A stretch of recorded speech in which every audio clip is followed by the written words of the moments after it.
नमस्कार,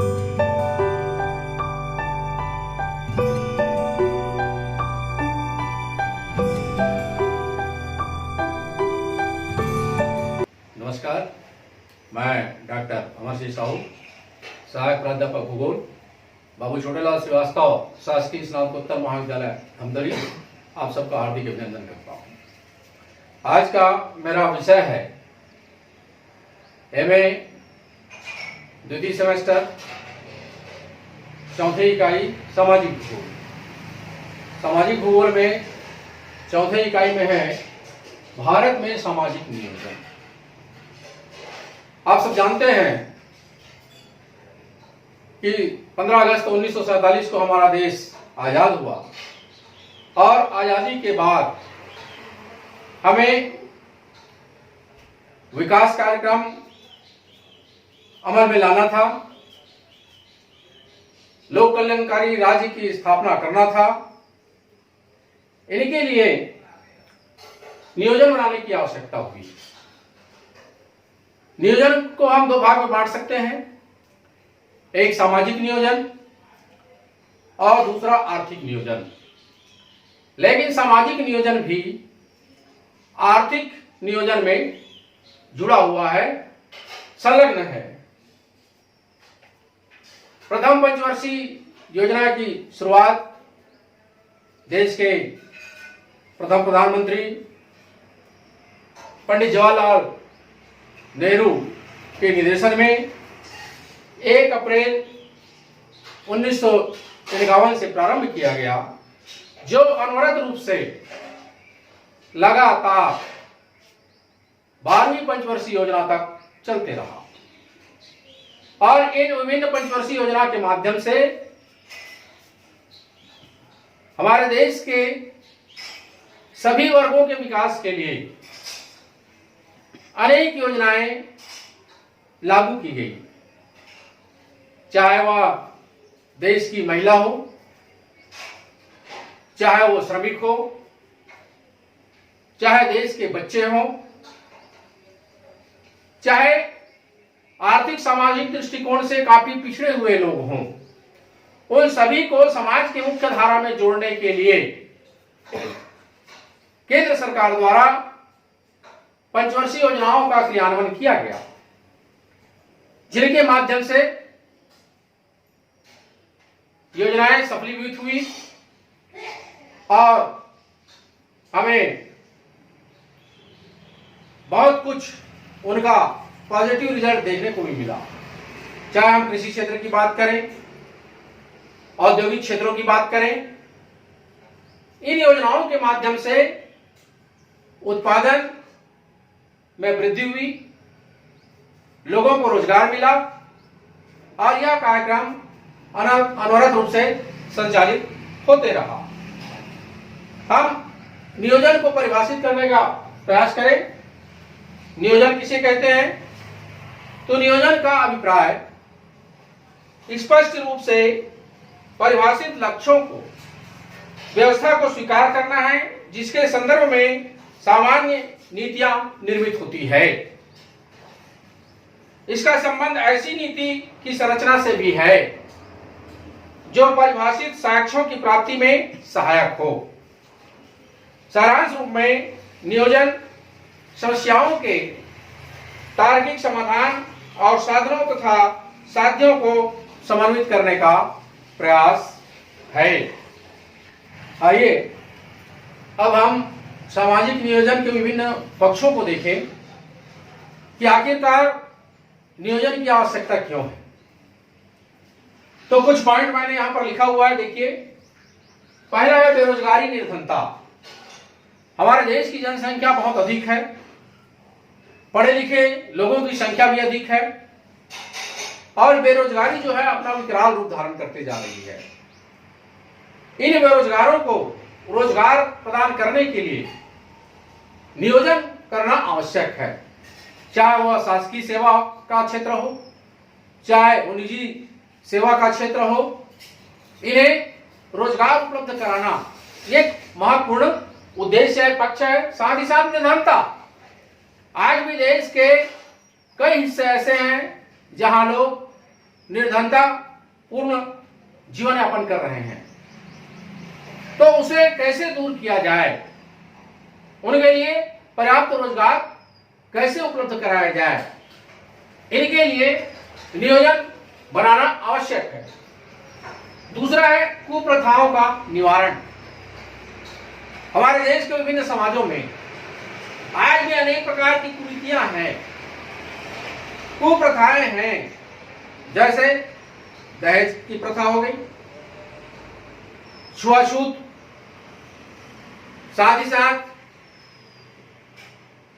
बहुत कम उम्र में विवाह करना, बाल विवाह, सती प्रथा, अनेक ऐसी सामाजिक जो कुप्रथाएं हैं, उन कुप्रथाओं को दूर करने के लिए एक नियोजन तैयार करना, नियोजन बनाना आवश्यक है।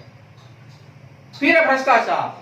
यदा कदा रोज हमको समाचार पत्रों के माध्यम से सुनने को मिलता है कि यहां भ्रष्टाचार हुआ, यहां भ्रष्टाचार हुआ।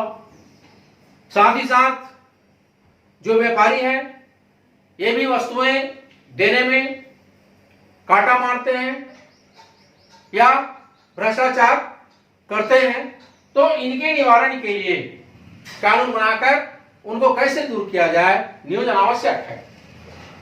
चौथा है अशिक्षा। आजादी के बाद विभिन्न योजनाओं के माध्यम से अशिक्षा को दूर करने का प्रयास किया जा रहा है। फिर भी आज भारत के ग्रामीण अंचलों में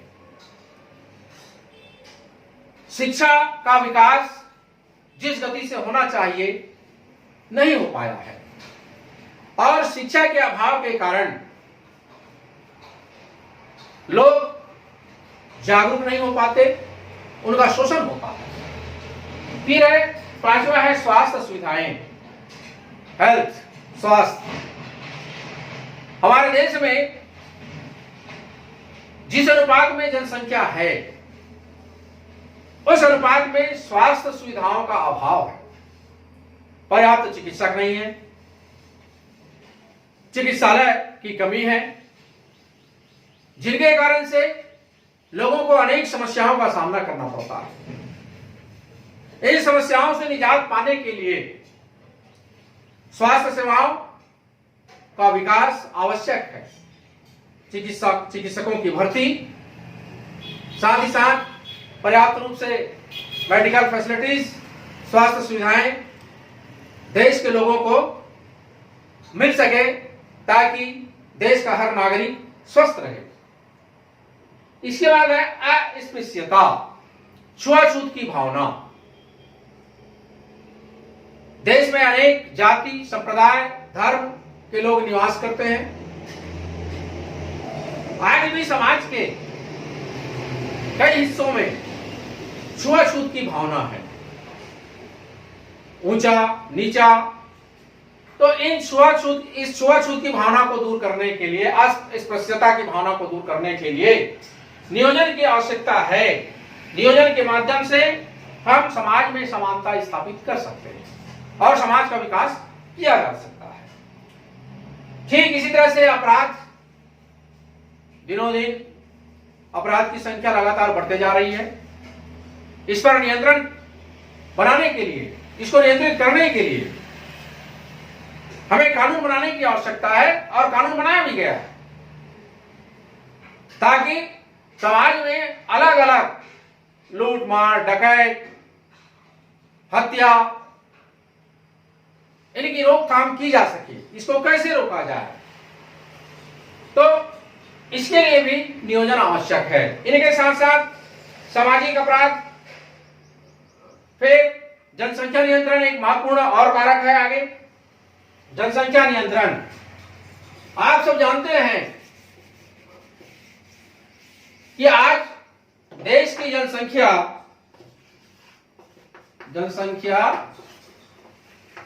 नियंत्रण, हमारे देश की जनसंख्या 1 अरब 35 करोड़ पहुंच चुका है। इस बढ़ती हुई आबादी के लिए इसको कैसे नियंत्रित किया जाए, नियोजन की आवश्यकता होती है। जैसे परिवार नियोजन, ताकि जनसंख्या को हम सीमित रख सके, हमारे पास जितना संसाधन है उसके समकक्ष हम जनसंख्या को रख सके।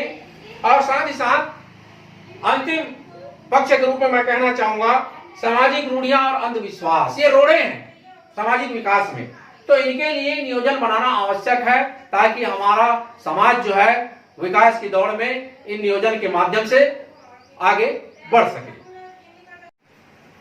आजादी के बाद विभिन्न पंचवर्षीय योजना का कालक्रम मैंने ये लिख दिया है।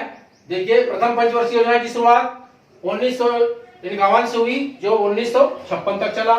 ठीक वैसे द्वितीय पंचवर्षीय योजना 1956 से 1961, तृतीय पंचवर्षीय योजना 1961 से 1966, चतुर्थ पंचवर्षीय योजना 1969 से 1974, पंचम पंचवर्षीय योजना 1974 से 1978, छठवीं पंचवर्षीय योजना 1980 से 1985, सातवीं पंचवर्षीय योजना 1985 से 1990, आठवीं पंचवर्षीय योजना 1992 से 1997, नौवीं पंचवर्षीय योजना 1997 से 2002, और ठीक इसी तरह से 10वीं, 11वीं और 12वीं पंचवर्षीय योजना भी 5-5 वर्ष का रहा। 10वीं पंचवर्षीय योजना का समय रहा 2002 से 2007, 11वीं पंचवर्षीय योजना 2007 से 2012 और 12वीं पंचवर्षीय योजना 2012 से 2017। लेकिन 12वीं पंचवर्षीय योजना के बाद पंचवर्षीय योजना को बंद कर दिया गया और इसके स्थान पर नई योजना नीति आयोग लागू किया गया। जो नीति आयोग की स्थापना 1 जनवरी 2015 को की गई। 2017 से योजना आयोग को परिवर्तित कर नीति आयोग की स्थापना की गई है। नीति आयोग अर्थात राष्ट्रीय भारत परिवर्तन संस्थान, national institution for transforming India, इसका कार्य है सामाजिक आर्थिक मुद्दों पर सरकार को सलाह देना। पैसा आवंटन का कार्य फाइनेंस डिपार्टमेंट वित्त विभाग करता है। इनका कार्य केवल सरकार को सलाह देना, नीति बनाना है।